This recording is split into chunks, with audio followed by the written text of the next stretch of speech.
Tiba-tiba ada ibu-ibu, aku nggak tahu dia orang apa ya, eee, karena ngomongnya bahasa Arab tapi dia bisa ngomong bahasa Inggris. Intinya dia bilang kayak dia nanya gitu, "Kamu divorce ya?" Dia bilang gitu. "Iya," gitu. "Nggak apa-apa, jangan pernah nanya kayak kenapa, aku seperti ini ya, kenapa ya, kok gini, jangan pernah kayak gitu ya. Karena namanya orang yang ada di dunia itu pasti semuanya itu akan dapat tes," dia bilang gitu. "Jadi ya mungkin ini yang harus kamu lewatin," dia bilang gitu.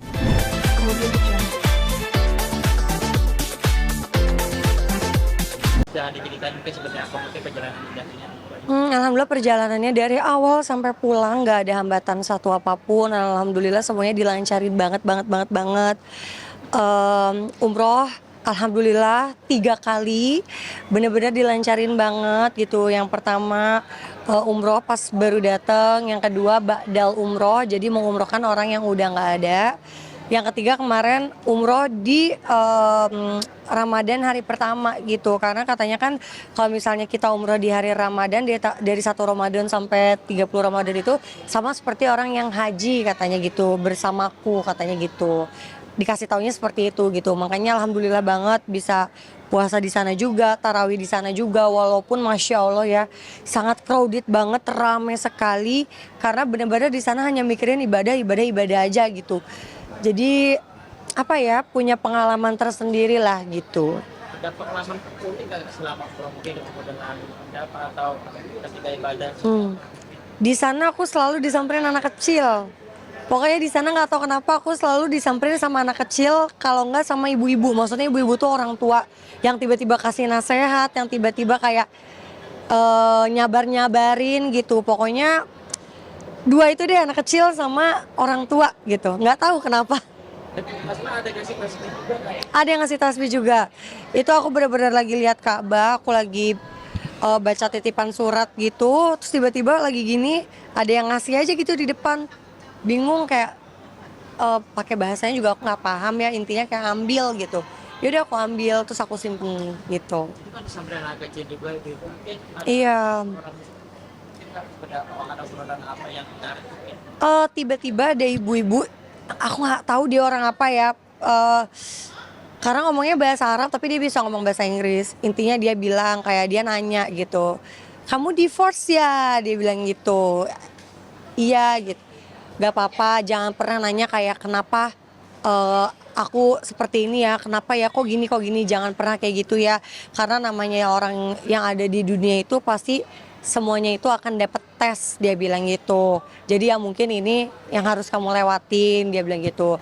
"Semoga habis ini kamu bisa mendapatkan jodoh yang baik." Pokoknya dia mendoakan ke jodoh lah tiba-tiba gitu, jadi agak bingung juga. Tapi dia bilang, "Pokoknya ingat aja kalau misalnya kamu ngerasa sedih jangan pernah mengeluh, tapi kamu cukup ucapin la haula wala quwata illa billah," katanya gitu.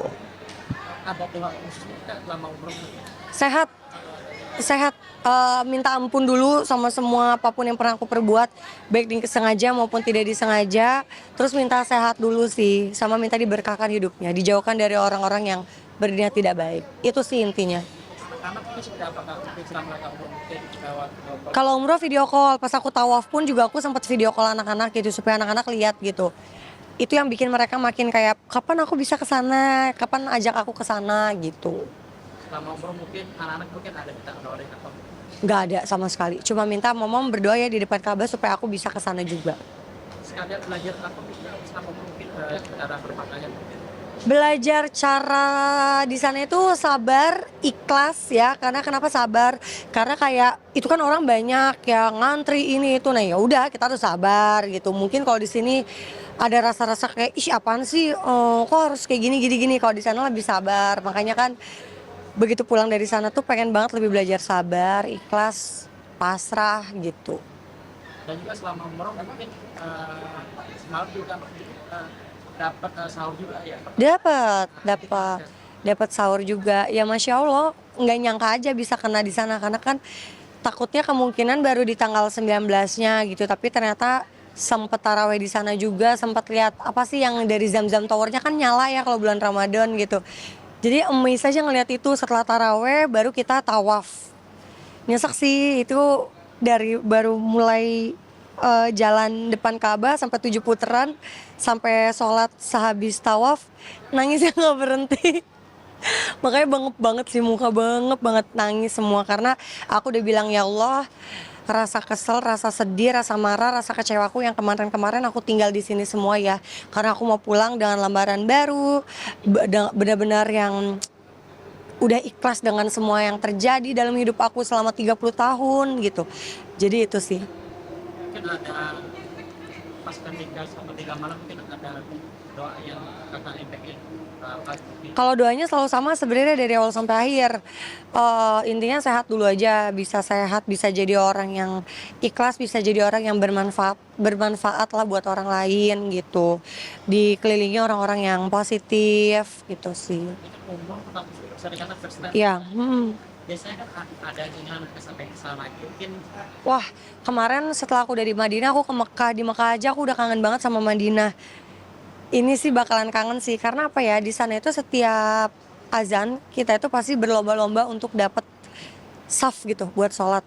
Bahkan di belakang aku aja mepet gitu, sampai aku bingung ini sujudnya gimana, sujudnya itu benar-benar di atas aku gitu. Tapi sedangkan kalau di sini kan kadang begitu azan aja kita masih sibuk sama keperluan kita masing-masing, masih scroll handphone lah. Kalau di sana kayaknya ya udah ibadah aja gitu. Makanya itu yang bakalan insya Allah aku bawa ke Indonesia lah gitu. Jangan males begitu denger azan langsung ambil wudhu segala macam, karena pada saat aku di sana aku ngerasa Allah baik banget sih sama aku karena semuanya dilancarin. dan juga sempat daripada di Ramadan juga ya. Iya, ya itu masya Allah banget karena 2 kali masuk Raudhah karena udah dibilangin kita di sini nggak bisa lama-lama karena pasti diusir sama askarnya gitu. Jadi nggak usah lama-lama gini-gini. Dan ternyata aku 2 kali masuk Raudhah sujud lama banget sampai aku bingung kayak ya Allah aku mau doa apa lagi ya, kayaknya semua udah aku sampai ini gitu, tapi kok Allah baik banget ya gitu. Akhirnya aku ulang, aku doa lagi, bener-bener tidak diusir sama sekali gitu. Sampai akhirnya aku yang berdiri, emang aku yang keluar karena aku rasa kayak oh udah cukup kok, aku udah semua hajat-hajat semuanya udah aku ucapin, ya udah gantian yuk sama yang lain gitu kan. Kita nggak boleh egois juga ya, walaupun bisa lama di situ tapi aku ngerasa kayak udah cukup, udah aku keluar gitu. Mungkin di Ramadan tahun ini mungkin kakak lebih fokus pada diri sendiri mungkin tidak Pastilah kalau itu setiap tahunnya ya, pastinya setiap harinya bahkan gitu. Setiap harinya pasti aku gimana caranya supaya, karena gini ya, kita itu tidak bisa merubah orang lain, tapi kita bisa merubah diri kita sendiri gitu. Jadi apapun itu, daripada aku sekarang mencari kesalahan orang lain, sekarang aku lebih kayak oh kalau dia kayak gitu oh ya udah berarti aku yang harus menyikapinya seperti ini, ya udah aja gitu. Tapi kalau emang orang itu negatif, menurutku kayak kok ini jadinya membawa vibes yang tidak baik ya gitu. Better aku yang menjauh aja gitu. Bukan apa-apa daripada aku ke bawah juga jadi vibes yang negatif, kan jadi nggak baik gitu sih. mempas ke lembaran lama ke lembaran Hmm. baru ketika sudah Ya karena kan katanya kalau pulang, kalau dari sana itu kan ibaratnya kayak bayi baru lahir ya, semua dosa digugurin gitu.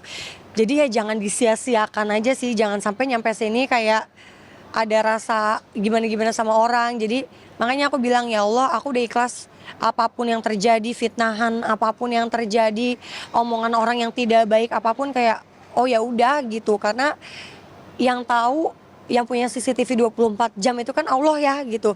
Kita mau bikin keburukan, kita mau bikin kebaikan, semuanya Allah yang tahu gitu. Jadi ya udah, mulai pulang dari sana aku mencoba bisa membawa diri ke yang lebih baik aja, mungkin pemilihan teman juga gitu-gitu. Jadi sekarang fokusnya kayaknya kerja dan ibadah aja lah gitu.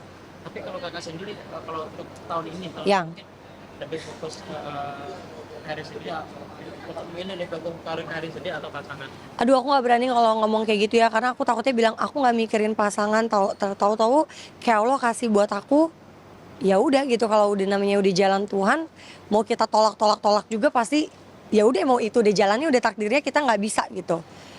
Ya udah, jadi sejalannya aja lah gitu, mungkin ada sejalannya. mungkin biasanya kalau di Pak Pemprov mungkin doanya lebih ke spesifik minta kalau untuk kalau kakak jadi Minta jodoh dunia akhirat, karena jodoh dunia akhirat kan udah pasti jodoh ya dunia akhirat gitu. Jadi yang benar-benar sampai dibawa sampai akhirat gitu. Jadi mintanya jodoh dunia akhirat karena dikasih tahu sama ada ibu yang tadi, kamu kalau minta jodoh dunia akhirat minta juga jodoh yang soleh, karena soleh itu pasti udah mencakup semuanya. Karena namanya laki-laki soleh itu pasti dia tidak akan mau mencoba hal yang haram, karena kalau sudah mencoba hal yang halal itu tidak menjadi nikmat katanya gitu. Dan pokoknya itu diajarin tanpa aku nanya, jadi tiba-tiba kayak dikasih tahu kayak gitu, dikasih tahu gitu, makanya aku bingung kayak kok bisa ya gitu. Tapi ya udah aku ikutin aja gitu, karena mereka udah menikah selama 43 tahun. Iya, jadi aku kayak oh oke baik gitu. Ya udah, jadi aku doanya ngikutin ibu itu bilang gitu. Sempat sharing dengan ibu itu juga nggak? Enggak sih, karena kemarin pas aja makanya aku story, tapi setelah itu ya udah dia kayak cuman tadi juga pelukan, ingat ya Neng, minta jodoh dunia akhirat, jodoh yang soleh gitu. Tapi kalau produk sekarang mungkin pikirannya sekarang lebih ya mungkin nggak mau kalangan artis atau emang sudah dapat dari Allah. Aduh nggak tahu aku ya, nggak berani aku ngucap-ngucap kayak gitu, nggak berani sih ngucap-ngucap kayak gitu. Yang pasti Pokoknya minta yang terbaik, pastinya yang terbaik. dari komunikasi dengan konten dari Sama siapa? Aicha. Kalau sama Revan masih lah, karena kan dia bapaknya anak-anak ya. Tapi jarang-jarang sih, karena lewat mama sih. Karena aku jarang di rumah, jadi kalaupun nanya anak-anak aku juga kan bingung. Cuman lewat mama aja sih komunikasinya. Ya namanya kan itu tetap bapaknya ya, nggak mungkin tiba-tiba aku putus komunikasi. Kemudian